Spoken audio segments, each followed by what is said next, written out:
Morning all of you. आज मैं आप लोगों को पार्ट 5 सच्चा तीर्थयात्री पढ़ाऊंगी। यह कहानी जो है लियो टॉलस्टॉय ने लिखा है। लियो टॉलस्टॉय का जन्म 9 सितंबर 1828 को रूस के एक संपन्न परिवार में हुआ था। उन्हें 19वीं सदी का सर्वाधिक सम्मानित लेखक माना जाता है। उन्होंने सेना में भर्ती होकर क्रीमियाई युद्ध 1855 में भाग लिया, लेकिन अगले ही वर्ष सेना को छोड़ दिया और लेखन को अपना पेशा चुन लिया। गांधी जी पर उनके लेखन का गहरा प्रभाव पड़ा था। वे एक महान विचारक थे। उनके उपन्यास युद्ध और शांति तथा अन्ना करेनिना को साहित्य जगत में उच्च रचनाओं में गिना जाता है। 20 नवंबर 1910 को इनका देहावसान हो गया था, अर्थात इनकी मृत्यु हो गई थी। अब मैं आप लोगों को कहानी बताती हूँ सच्चा तीर्थयात्री। इसमें जो है दो वृद्ध मित्र हैं, एक है किशन और दूसरा का नाम है बिशन। तो कहानी इस प्रकार है। किसी समय मध्य भारत के एक गांव में किशन और बिशन नाम के दो वृद्ध अर्थात बूढ़े मित्र रहते थे। वे बचपन से ही साथ में खेले कूदे और पले बढ़े थे। उनकी मित्रता काफी पुरानी और घनिष्ठ थी। किशन धनी व्यक्ति था। वह हमेशा धनोपार्जन में लगा रहता था, अर्थात धन की कमाई ना धन का उपार्जन करता था। उसका काम बहुत फैला हुआ था। उसके पास रुपए पैसे की कमी नहीं थी, किंतु उसके पास समय का अभाव रहता था। और दूसरी ओर किशन जो था वह एक सामान्य किसान था ना। वह न तो धनवान था और न ही निर्धन था। उसके पास पर्याप्त धन था जिससे वह अपने घर का खर्च को वह अच्छे से कर लेता था ना। वह हमेशा सुनिश्चित रहता था। वह दयालु और सुनिश्चित व्यक्ति था। वह उतना ही धनोपार्जन कर लेता था जितना उसके परिवार का भरण पोषण आराम से हो सके ना। तो दोनों मित्रों ने बहुत पहले हरिद्वार की यात्रा पर जाने का निश्चय किया था, अर्थात उस वहां पे तीर्थ यात्रा पर जाने की प्रतिज्ञा की थी। किशन जो था वो सदा चलने को तैयार रहता था, लेकिन किशन को समय नहीं रहता था ना। उसके पास हमेशा कुछ न कुछ काम निकल आता था। तो क्या हुआ, एक दिन किशन ने जोर देते हुए कहा कि मित्र ना, हम लोग चले एक दिन यात्रा पे हो आए ना। तो क्यों किशन, हम अपनी तीर्थ यात्रा पर कब जाएंगे? तो किशन कहता है कि अभी मुझे फुर्सत नहीं है ना। तो वो कहता है कि अगर कभी फुर्सत हो तो समय निकालो ना। तो किशन का चेहरा उदास हो जाता है। वह कहता है कि हमें अभी प्रतीक्षा करनी चाहिए ना, अभी मेरे पास पर्याप्त धन नहीं है। तो जो बिशन रहता है वह कहता है तुम्हारे पास तो मुझसे 20 गुना अधिक धन है ना, फिर भी तुम ऐसी बात करते हो। आत्मा की पवित्रता और मन की संतुष्टि से बढ़कर दुनिया में कुछ भी नहीं है। तीर्थ यात्रा से आत्मा पवित्र और मन संतुष्ट होता है। हमें अपनी तीर्थ यात्रा को पूर्ण करना चाहिए। अतः हम दोनों को अवश्य तीर्थ यात्रा पर चलना चाहिए। तो किशन जो था वह भी तैयार हो जाता है, लेकिन वहां जाने से पहले वह जो है अपने बच्चों को समझा देता है घर के कामों के बारे में ना। और जैसे कि अंततः किशन के जोर देने पर तैयार तो हो जाता है, लेकिन दोनों ने तीर्थ यात्रा पर जाने की तैयारी तो कर ली, लेकिन किशन ने तो अपने साथ बहुत सारा धन ले लिया और ना, और उसके पास तो पैसे की कमी थी नहीं। और जो है किशन अपने पुत्रों को प्रत्येक कार्य के बारे में समझा दिया, उसे बताया कि कब क्या और कैसे करना है। और दूसरी ओर बिशन ने ईश्वर का नाम लिया और प्रसन्नता से तीर्थ यात्रा पर चल पड़ा। दोनों चल पड़े तो क्या हुआ, बिशन रास्ते में ईश्वर का भजन गाते प्रसन्नता पूर्वक चल रहा था, लेकिन जो किशन था उसको घर की चिंता सता रही थी कि घर पे इस समय क्या हो रहा होगा ना। पल पल के कामों की उसको चिंता सता रही, बच्चे क्या कर रहे होंगे ना। तो बार बार घर परिवार बच्चों के बारे में सोच रहा था। चलते चलते दोनों एक छोटे गांव पहुंचे। उस गांव में अनावृष्टि से त्राही त्राही मची हुई थी। अनावृष्टि अर्थात सूखा, वर्षा का न होना ना। तो वहां पे त्राही त्राही मची हुई थी, लोग भूखे मर रहे थे। दोनों मित्र रात गुजारने के लिए वहां पर एक झोपड़ी के पास जाते हैं। तो झोपड़ी के अंदर खटखटाते हैं, अंदर जाने के लिए तो दरवाजा नहीं खुलता, धक्का देकर वो दोनों अंदर जाते हैं तो देखते हैं कि एक महिला जमीन पर पड़ी हुई है ना, वह बीमार थी, और दूसरी ओर उसका छोटा सा बच्चा चटाई पर भी पड़ा हुआ है। महिला जो है मरणासन थी ना। अब पास ही जो दुबला पतला बच्चा था, चटाई पर लंबी लंबी सांसें ले रहा था। औरत ने बड़ी मुश्किल से पूछा कि आप लोग कौन हैं, क्या चाहिए? हमारे यहाँ तो कुछ भी नहीं है।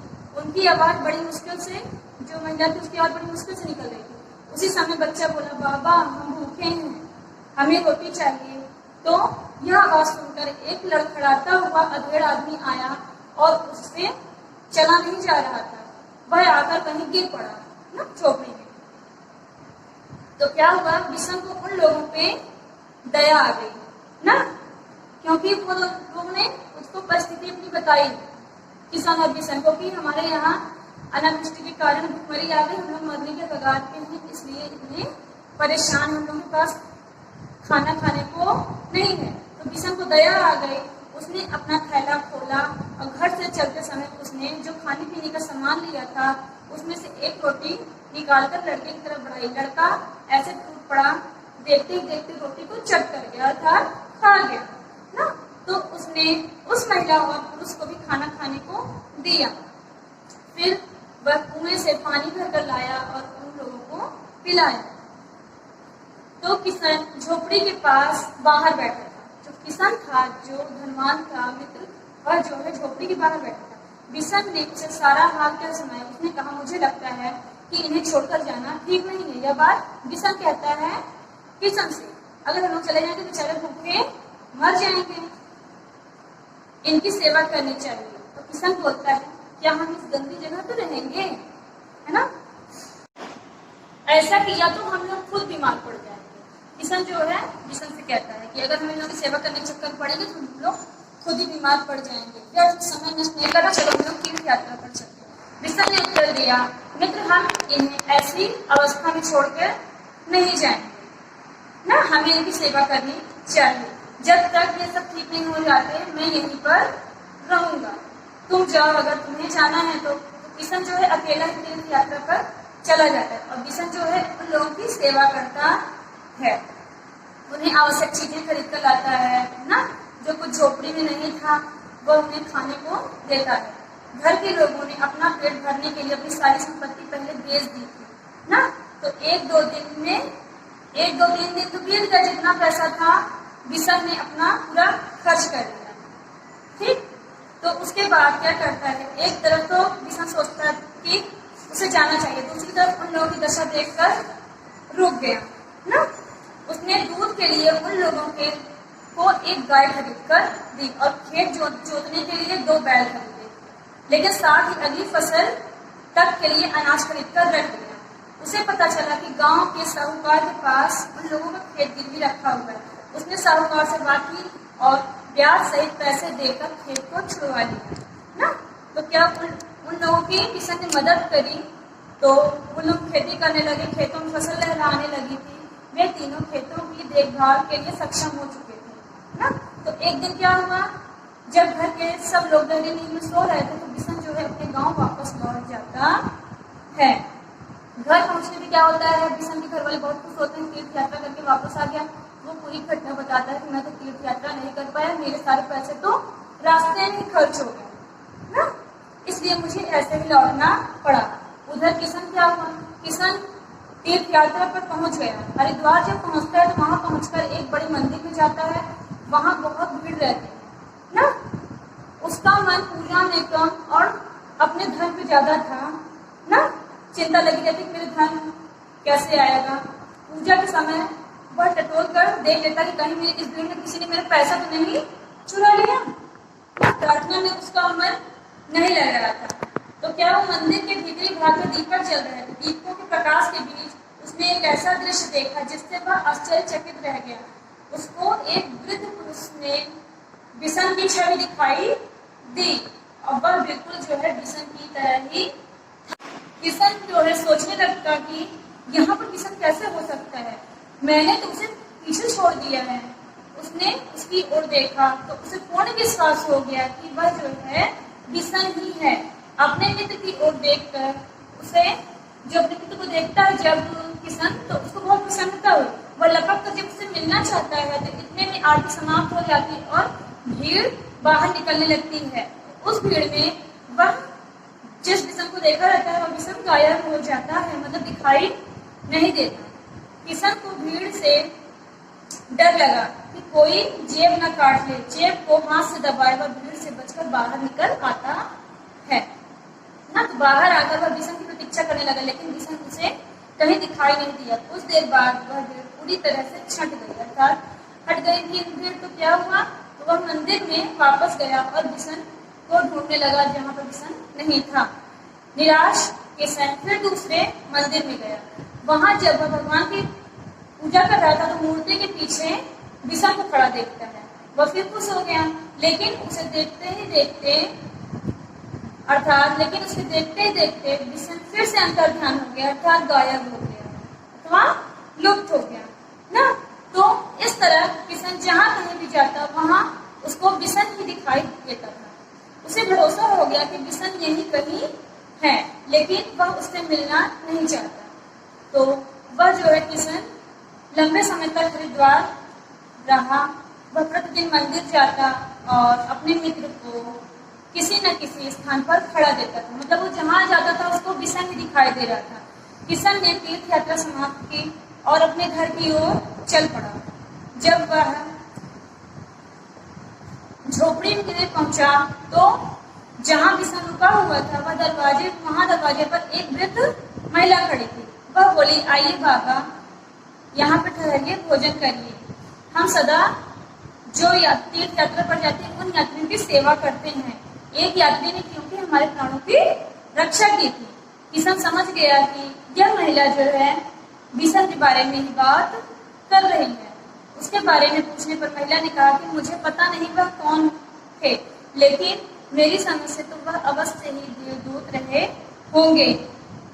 हम लोगों को उसने नया जीवन दिया, अगर वह नहीं आता तो हमारी मदद कौन करता, हम तो मर जाते। ईश्वर उसका भला करे। तो प्रातःकाल जो किशन रहता है वह अपने गांव की ओर चल दिया। गांव पहुंचकर वह सबसे पहले अपने मित्र बिशन के पास गया। किशन को देखकर बिशन ने कहा, नमस्कार किशन, कैसी रही तुम्हारी तीर्थ यात्रा? आशा है तुम अपनी यात्रा सकुशल करके वापस आए होगे। किशन बोला, मेरा शरीर तो वहां पहुंच गया, परंतु मेरी आत्मा वहां पहुंच सकी इसमें मुझे संदेह है ना। मुझे पूरा विश्वास है कि तुम भले ही तुम्हारा शरीर वहां नहीं पहुंचा, लेकिन तुम्हारी आत्मा वहां पहुंच गई। मैंने तुम्हें साक्षात कई मंदिरों के भीतर खड़े देखा। तुम ही सच्चे तीर्थ यात्री और ईश्वर के प्रिय हो। मैं समझ गया हूँ कि जीव सेवा ही सच्ची ईश्वर सेवा है और दीन दुखियों की सहायता ही सच्ची तीर्थ यात्रा है। तो बच्चों, आप लोगों ने सच्चे तीर्थ यात्रा के माध्यम से दो मित्रों किशन और बिशन की कहानी को पढ़ा ना। तो इसमें जो है किशन जो रहता है वो धनवान है ना, और जो बिशन है वह उसके पास धन पर्याप्त मात्रा में है कि उसका खर्च आराम से चल जाता था ना। लेकिन जो है किशन जो है वह सेवा भाव को नहीं मानता था, और जो बिशन था वह जीव सेवा को ही ईश्वर की सेवा माना, और उसने मंदिर जाना जरूरी नहीं समझा जितना कि भूखे मनुष्यों को भोजन कराना, उन लोगों की सेवा करना ना। तो बच्चों, आप लोगों को इस कहानी में जो पात्र अच्छा लगा उसके चरित्र की विशेषताओं को आप लोगों को अपने